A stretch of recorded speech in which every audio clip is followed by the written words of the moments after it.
Je rencontre de nombreuses personnes qui ont envie d'écrire un livre, mais qui s'arrêtent immédiatement en disant tout a déjà été écrit sur le sujet, est-ce que ça mérite que j'écrive quelque chose de plus? Je vous réponds à cette question ici. Je suis Isabelle Payot, cofondatrice de la Fabrique à écrire. Et avant toute chose, n'oubliez pas de vous abonner pour ne perdre aucun bon conseil dans votre projet d'écriture. Alors, faut-il écrire un livre alors que tout a déjà été dit? Derrière cette question se cache souvent la question du syndrome de l'imposteur.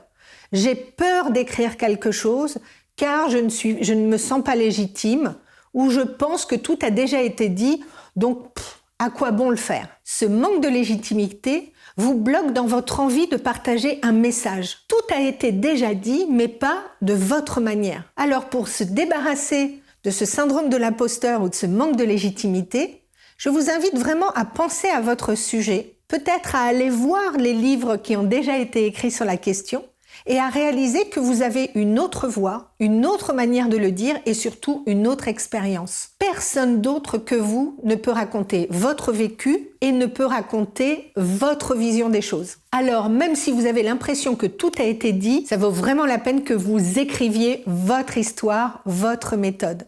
Tout le monde a le droit de porter sa voix, de donner son message. Bon démarrage dans votre projet d'écriture.